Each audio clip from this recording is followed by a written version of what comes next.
recent study in the US have returned results for 18 traditional black hair products testing positive for EDCs, endocrine disruptive chemicals.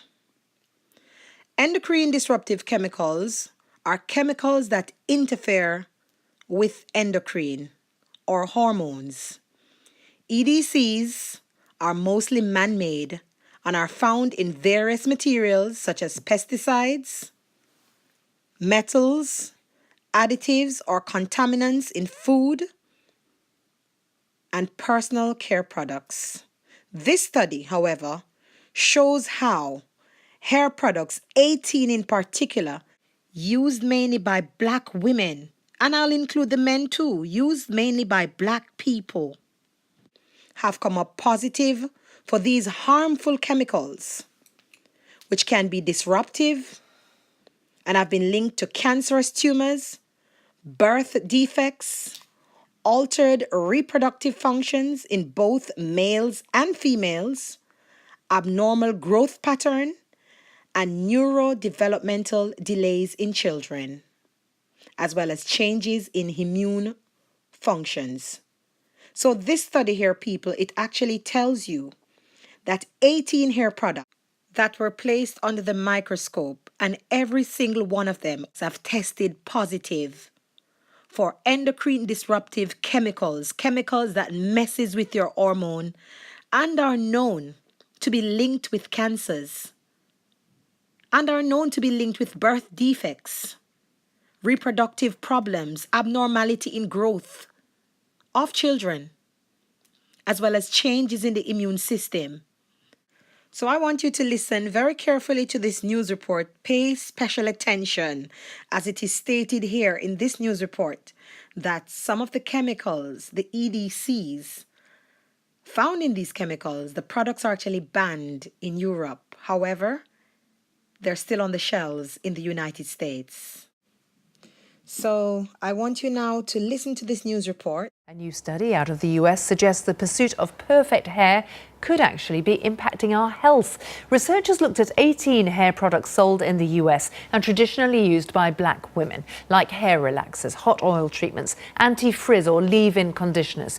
Every product they looked at contained endocrine disrupting chemicals, or EDCs. That means they interfere with the way our bodies produce hormones, and many of those products are actually banned in Europe. And what's of particular concern is how few of those compounds are listed as product ingredients, and that makes it difficult for users to know exactly what they're putting on their hair and scalp. Well, the study is published in the journal Environmental Research. Tola Okogu is a hair care blogger and author. She's with me. Her children's books explore the relationship between girls and their hair. And joining us from Boston, Massachusetts, is the study author, Dr. Jessica Helm, a scientist at the Silent Spring Institute. Jessica, I'm going to come to you first to talk about the health problems that you found black women tend to have more than other women in the US. There was something that stood out for you here. Yeah, thanks for having me. So we know from previously published research that black women have higher rates of uterine fibroids, of infertility, earlier onset of puberty, as well as rising rates of endometrial and breast cancers. And did you find a link with the kind of chemicals that are in the hair products we talked about? So what we found was that endocrine disrupting chemicals were frequently present in these products. We know that endocrine disrupting chemicals are present in people's bodies, that some of the same chemicals that are in these products are in women's bodies frequently. And we know that they have effects at high doses. Our study wasn't set up to specifically answer the question of whether or not these chemicals were directly influencing health, but the fact that these chemicals are frequently found in these products was of concern to us. Let's pick up that concern with Tola, because I know you not only act as a hair care coach, you're aware of what's on the market now. Yes. But you've been aware of, over years, the kind of products that have been used by black women to care for or tame, or however you want to put it, your hair. Yeah, with black hair, it naturally requires a lot more products than any other hair type because it's drier and it also requires more lubrication. So black women do tend to use a lot of products in one session, so they'll layer products.